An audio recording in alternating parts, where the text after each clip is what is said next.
Good morning student, आपका राम कुमारी school के smart class में स्वागत है। आज हम पढ़ेंगे विशिष्ट अवस्था में पोषण धात्री अवस्था।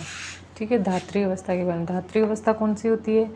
जो बच्चे को जन्म देने के पश्चात, जन्म के बाद और 1 वर्ष तक या इससे अधिक समय तक दूध पिलाती है, वो धात्री अवस्था कहलाती है। इसे स्तनपान की अवस्था या दुग्धपान की अवस्था भी कहा जाता है। जन्म के पश्चात नवजात शिशु के लिए माता का दूध ही क्या अमृत तुल्य होता है, बहुत अच्छा माना जाता है। और उसका प्रथम भोजन भी, जीवन का प्रथम भोजन वही होता है और ये ईश्वर का वरदान माना जाता है। माता का दूध हर एक शिशु के लिए जन्म सिद्ध अधिकार है, हर बच्चे को पिलाया जाता है माँ का दूध।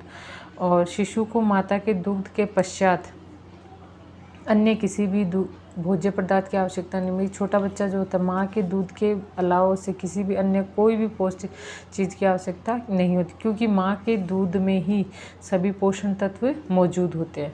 तो बच्चे के लिए सबसे ये कहा जाता है कि अमृत तुल्य, अमृत के समान ये दूध माना जाता है। माँ के दूध बच्चे के लिए वृद्धियों, विकास और समूचे पोषण से भरपूर होता है। इसमें पौष्टिक तत्व बहुत विद्यमान होते हैं। और ये जैसे ये कहा जाता है कि बच्चे को प्रथम 6 माह तक सिर्फ माँ का दूध ही देना चाहिए, इसके अलावा कोई ऊपरी आहार नहीं दिया। 6 माह के पश्चात उसे पूरक आहार दिया जाता है। कम से कम 6 महीने तक तो बच्चे को माँ का दूध पिलाया जाता है। ठीक है, फिर ये है कि माँ का दूध पिलाने से बच्चे में वृद्धि विकास सही प्रकार से होते हैं, शरीर से कमज़ोर नहीं होता, अच्छा हष्ट पुष्ट होता है, रोग प्रतिरोधक क्षमता उसमें बनी रहती है, कुपोषण से उसका बचाव होता है। शिशु के लिए स्तनपान भी बहुत अच्छा, और ये शिशुअवस्था 2-3 साल तक बच्चे को पिलाया जाता है। नॉर्मली 6 महीने तक तो पिलाया ही जाता है। ठीक है, अब ये है कि शिशु के लिए माँ का दूध अमृत तुल्य कैसे, वरदान के समान कैसे है। तो इसमें क्या है कि किस तरह से लाभदायक है। तो इसमें क्या, सबसे पहले कि स्तनपान से माता और बच्चे में दोनों में भावात्मक संबंध बना रहता है। दोनों का एक दूसरे के साथ भावात्मक संबंध होता है, कायम बना रहता है, क्योंकि माता बच्चे को अपनी गोद में बिठाकर बहुत आनंददायक संतुष्टि से उसे दूध पिलाती है। और शिशु कि माँ के अचानक मातृत्व स्नेह का अनुभव होता है, मतलब माता के अंदर मातृत्व स्नेह उत्पन्न हो जाता है और उनका सामाजिक संबंध भी अच्छा बना रहता है। स्तनपान प्राकृतिक गर्भ निरोधक की भांति भी कार्य करता है, मतलब नेचुरल वो गर्भ निरोधक का कार्य भी करता है। जो माताएं लंबे समय तक शिशु को स्तनपान कराती है वो जल्दी गर्भवती नहीं होती हैं। ठीक है, तो इसमें है कि वो जल्दी गर्भवती नहीं होती हैं। और फिर है स्तनपान से मांसपेशियों, गर्भावस्था की जो मांसपेशियाँ वो संकुचन अपनी पूर्वावस्था में आ जाती हैं। फिर ये है कि स्तनपान के द्वारा माता के शरीर में गर्भावस्था के दौरान जमने वाली जो भी वसा फेट है दूध के माध्यम से वो कम होती जाती है, धीरे धीरे वो कम हो जाती है और गर्भाशय के अपनी नॉर्मल स्थिति में आ जाता है। धीरे धीरे 6 से 10 माह में वो अपनी नॉर्मल स्थिति में आ जाता है। ठीक है, फिर ये आता है कि स्तनपान कराने से माँ को किस प्रकार से भाई कोई खर्चा, किसी प्रकार का कोई खर्चा नहीं करना पड़ता, ना इसे गर्म करना, ना कोई इसका ठंडे करने का झंझट है। ये पूर्ण तरीके से, इसमें पौष्टिक तत्व मिलाने की भी आवश्यकता नहीं होती, ये पूर्ण तरह से पौष्टिक होता है। स्तनपान कराने से माता को स्तन कैंसर की संभावना बहुत कम होती है, ना के बराबर सी होती है। तो ये है कि स्तनपान के लाभ हैं कि भाई क्या क्या लाभ होते हैं इन चीज़ों। फिर ये आता है कि एक स्वस्थ भारतीय महिला जो है वो कितना ml दूध, 850 ml प्रतिदिन स्रावित करती है। मतलब जो बच्चे को पैदा करती है वो 1 से 6 महीने तक उसमें कितना दूध स्रावित होता है कि 850 मिलीलीटर दूध स्रावित होता है। फिर धीरे धीरे वो कम होता है, 600 मिलीलीटर हो जाता है, तो वो धीरे धीरे कम स्रावित होने लगता है। और एक तंदुरुस्त महिला, ये कहा जाता है तंदुरुस्त महिला जो अच्छी हष्ट पुष्ट अच्छा भोजन ग्रहण करने वाली 1000 मिलीलीटर प्रतिदिन दूध स्रावित करती है। और फिर वो महीने धीरे धीरे 5-6 महीने के बाद में 600 से 700 मिलीलीटर, उसके पश्चात 400 से 500 मिलीलीटर दूध स्रावित करती है। अब इसके कारण क्या होता है कि कम दूध स्रावित होने के कारण भी हैं कि किन कारणों के कारण, क्या कारण है जिनके कारण इसमें दूध कम स्रावित होता है। तो सबसे पहले कारण ये होता है कि माता का पतला दुबला होना, शरीर कमज़ोर होना, कुपोषण का शिकार होना, धात्री अवस्था में पूर्ण पौष्टिक आहार ग्रहण न करने के कारण भी, धात्री माताएं व्रत और उपवास करती है तब भी यही कारण है कि दूध कम स्रावित होता है, वो सही प्रकार से बच्चे को दूध नहीं पिला पाती है। फिर यह आता है कि अधिक विचारों वाला होना कि भाई नहीं, हम दूध पिलाएंगे तो हमारा शरीर बेडोला हो जाएगा, तो उस स्थिति में भी वो दूध का स्रावण कम होता है। और कई बार ऐसे होते हैं जो महिलाएं लंबे समय तक कार्य करती हैं, 7-8 घंटे तक बच्चे को दूध नहीं पिलाती हैं, तो उनमें भी कम दूध स्रावित होने की संभावना हो जाती है। और ये माता के स्तनों के चूषण जो होते हैं वो अंदर की तरफ धंसे रहते हैं, उस कारण भी स्तनपान सही समय पे नहीं होता है, कम स्रावित होता है। ठीक है। फिर ये आता है कि शिशु होठ, तलवे, जीभ में मतलब किसी प्रकार की कोई दिक्कत होने पर भी बच्चा सही प्रकार से दूध नहीं पीता। जैसे मुंह में छाले, ऊपर जीभ, तलवे में या होठ पर, जीभ पर कुछ छाले वगैरह हो जाते हैं, उस वजह से भी बच्चा दूध नहीं पी पाता है। दूध हार्मोन जो निर्माण होता है, उसमें हार्मोन अगर सही प्रकार से स्रावित नहीं होता किन धात्री माताओं में, तो वो क्या है कि दूध सही प्रकार से स्रावित नहीं होगा। ये सारे की किस कारण क्या है कि पौष्टिक भोजन ग्रहण न करने के कारण है। धात्री अवस्था की बढ़ती हुई समय अवधि के कारण भी दूध कम स्रावित होता है। और माता का कई बार बहुत ज़्यादा गंभीर बीमारी होने के कारण भी ये चीज़ें होती है कि वो बच्चे को सही प्रकार से दूध नहीं पिला पाती और अपना स्वास्थ्य भी सही प्रकार से नहीं रख पाती और बच्चे का स्वास्थ्य भी सही प्रकार से नहीं हो सकता। ठीक है। इन सारी चीज़ों के पश्चात भी अपने को डॉक्टरी सलाह लेनी चाहिए भी, इसके रीज़न क्या है, किस कारण से कम दूध स्रावित होता है। तो ये चीज़ें डॉक्टर से कंसल्ट करके इन चीज़ों के बारे में जानना चाहिए। ठीक है। फिर अपने आता है कि पोषण संबंधी आवश्यकताएं। अब धात्री माता को अच्छा पोषण मिले जिससे अच्छा दूध स्रावित हो, तो इसके लिए अपने किन किन चीज़ों का ध्यान रखना होगा। तो पहले है कि मातृत्व दूध के द्वारा शिशु को पोषणिक आवश्यकताएं पूरी होती रहें। इसके लिए आवश्यक है कि दूध पिलाने वाली माँ न केवल स्वयं का पोषण का ध्यान रखे, बल्कि शिशु के स्तन दुग्ध के निर्माण के लिए भी पोषणिक आहार की अति आवश्यकता होती है। तो अच्छा पौष्टिक आहार, सुपाच्य भोजन ही ग्रहण करें। ठीक है। और आवश्यक अनुशासन बनाए रखिए और सही प्रकार से भाई वो है पोषण ग्रहण करेगी तो बच्चे का स्वास्थ्य भी अच्छा रहेगा और माँ का स्वास्थ्य भी अच्छा बना रहेगा। ठीक है। इसके लिए अपने को क्या है कि किस प्रकार के आहार की आवश्यकता होती है। जैसे उच्च कैलोरी युक्त, उच्च वसा युक्त, उच्च प्रोटीन युक्त अपने को आहार ग्रहण करना चाहिए। कितने समय में किस प्रकार के, जैसे शाकाहारी महिला है या मांसाहारी महिला, उसके आवश्यकता के अनुसार अपने को उनको भोजन व्यवस्था करनी चाहिए। तो ठीक है। तो आहार व्यवस्था सबसे, जैसे प्रसव के पश्चात 1-2 महीने तो उनके क्या मतलब 40 दिन तक उन्हें क्या जो आयुर्वेदिक दवाइयाँ व जड़ी बूटियाँ होती हैं, जैसे अजवाइन है, सौंठ है, जो गोंद वगैरह, सुपारी वगैरह आदि जो चीज़ें होती हैं, उनके लड्डू वगैरह देने चाहिए। और अधिक ऊर्जा वसा युक्त, शर्करा युक्त है, घी युक्त है, सूखे मेवे वगैरह हैं, उनसे भी बने आहार उन्हें उपलब्ध करवाना चाहिए, ताकि माँ के शरीर में जो भी टूट फूट हुई है, ठीक है, जो टूट फूट हुई है उनको सही बनाए रखने के लिए शरीर को सही प्रकार से स्वरूप से कार्य करता रहे, अपनी नॉर्मल स्थिति में आ जाए और बच्चे को भी अच्छा दूध मिले, अच्छा पोषण मिले। इसके लिए भी इन चीज़ों की अपने को बहुत आवश्यकता होती है। महिला को दूध स्रावण हेतु अतिरिक्त ऊर्जा, जैसे नॉर्मल जो खाना खाती है उसके प्लस अतिरिक्त ऊर्जा, जैसे 30% ऊर्जा, अपने 30 ग्राम ऊर्जा अलग से प्रोटीन है, ऊर्जा है, ज़्यादा ग्रहण करनी चाहिए। इससे क्या है कि अपन जो भी पौष्टिक आहार खाएंगे ये चीज़ें उसी आहार से अपने को उपलब्ध होंगी, अन्यथा किसी नहीं होगा। और माँ के शरीर से दूध का निर्माण भी नहीं हो पाएगा। दवाइयों का गर्मी से, गर्भाशय से रक्तस्रावण व जो दवाइयाँ लेती है उससे क्या है कि गर्भाशय में जो भी अपशिष्ट पदार्थ रह गए हैं, ब्लड वगैरह हैं, वो क्या है इन दवाइयों के खाने से शरीर से बाहर निष्कासित हो जाएंगे और शरीर को अच्छी तरीके से साफ़ करके उसको नॉर्मल स्थिति में लाने की कोशिश करेंगे वो चीज़ें।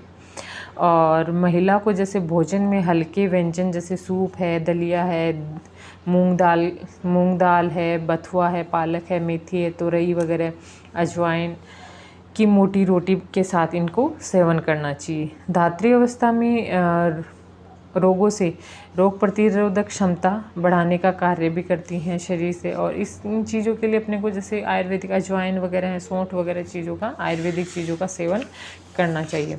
फिर ये आता है अपने को कि धात्री अवस्था में सवा महीने तक के दौरान महिला के आहार में मक्का, बाजरा, अन्य सब्जियां जैसे गोभी है, मटर है, भिंडी है, फली, मिर्च मसाले वाली चीज़ों से वर्जित, मतलब ये चीज़ें चटपटी जैसे ग्रिश भोजन अपने को नहीं देना चाहिए चीज़ें, क्योंकि इससे बवासीर गैस वगैरह ज़्यादा, एसिड वगैरह ज़्यादा बनता है। तो ऐसी स्थिति में बच्चे के लिए भी वो सही नहीं होता और माँ के स्वास्थ्य के लिए भी सही नहीं है।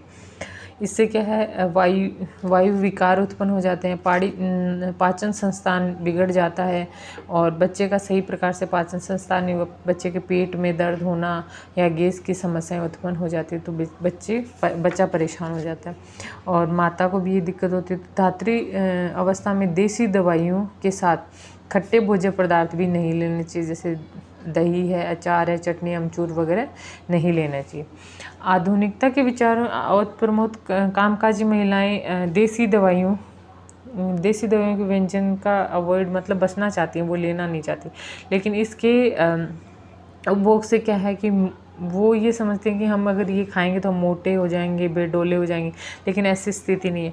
अपने को नॉर्मल जो चीज़ें हैं वो ग्रहण करनी चाहिए ताकि अपना शरीर सही प्रकार से बना रहे, बच्चे को पोषण सही प्रकार से मिलता रहे। बच्चे का अगर सही वृद्धियों विकास होगा तो भाई उसको अच्छा पोषण मिलेगा, सीधी सी बात है कि उसका वृद्धियों विकास भी सही प्रकार से होंगे। अगर सही पोषण माँ सही प्रकार का पोषण नहीं ग्रहण कर रही है तो बच्चे को वो सभी चीज़ें सही प्रकार से नहीं मिल पाएंगी और बच्चा क्या है, शरीर से पतला दुबला कमज़ोर हो जाएगा, बीमार सा रहने, रोग प्रतिरोधक क्षमताएं कम हो जाती हैं।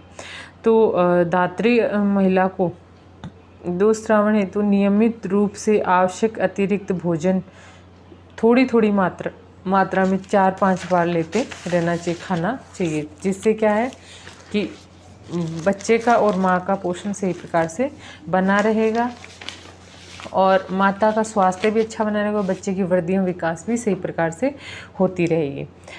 फिर ये कि शिशु स्तनपान करवाने से क्या है, माँ का शरीर भी अच्छा और गर्भाशय जो है वो अपनी नॉर्मल स्थिति में आता है। जितने लंबे समय तक वो जितना अच्छा दूध स्रावित होगा, जितना अच्छा वो माँ अपने बच्चों को दूध पिलाएगी तो उसका पोषण स्तर भी अच्छा बनेगा और माँ की गर्भाशय भी जल्दी अपनी नॉर्मल स्थिति को ग्रहण कर लेगा। फिर ये आता है आहार व्यवस्था करते समय अपने को धात्री माता किन किन चीज़ों का ध्यान रखना चाहिए।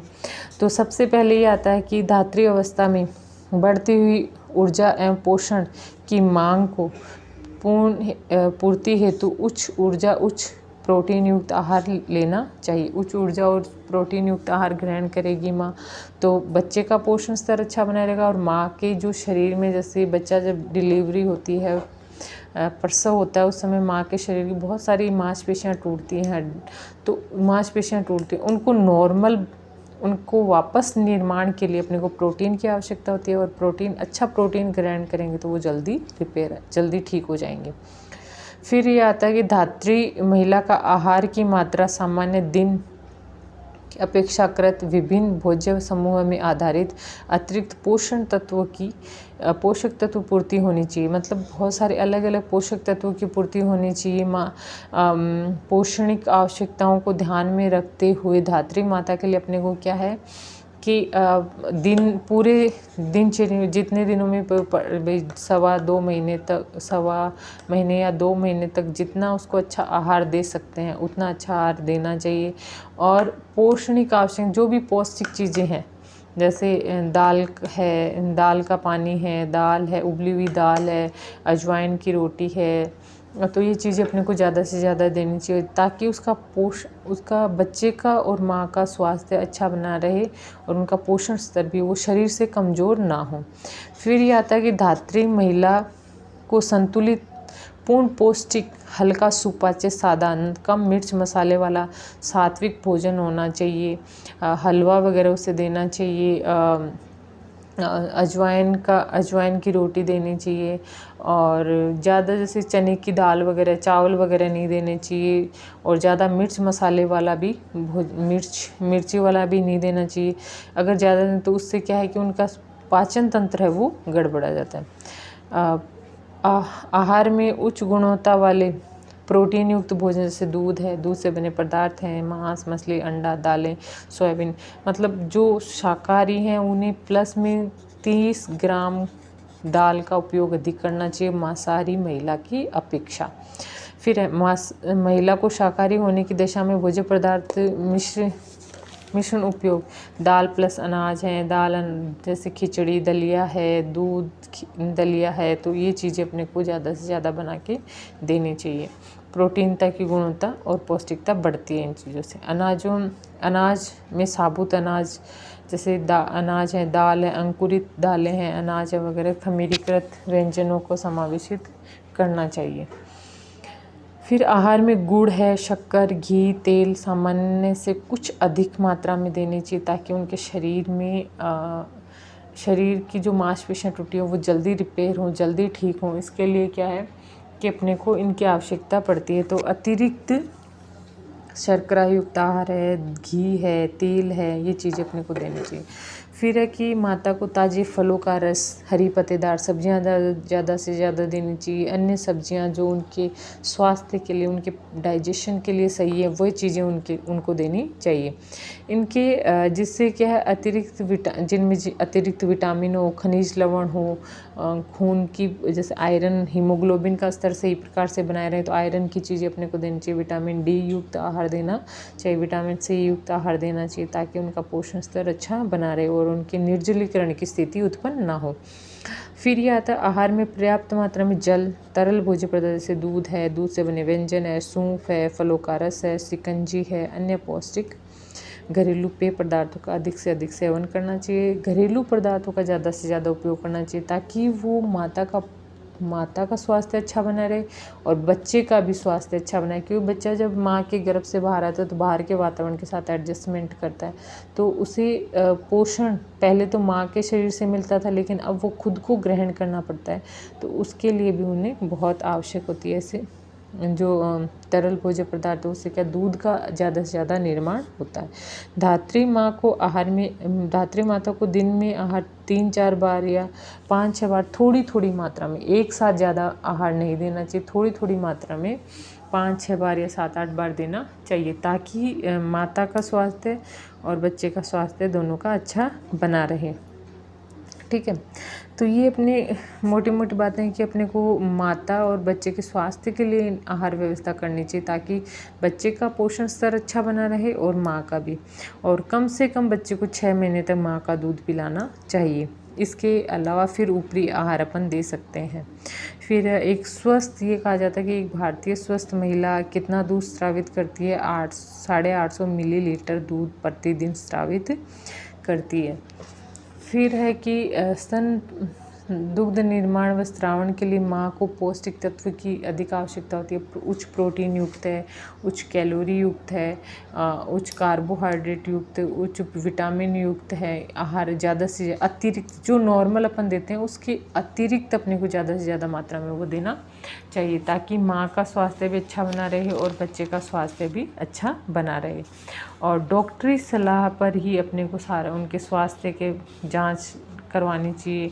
डॉक्टर से सलाह मशवरा करके ही उन्हें जो भी चीज़ें देनी होती है वो डॉक्टर से पूछ के देनी चाहिए ताकि उनके स्वास्थ्य पर कोई बुरा प्रभाव ना पड़े और बच्चे का और माँ का दोनों का सही प्रकार से पोषण होता रहे।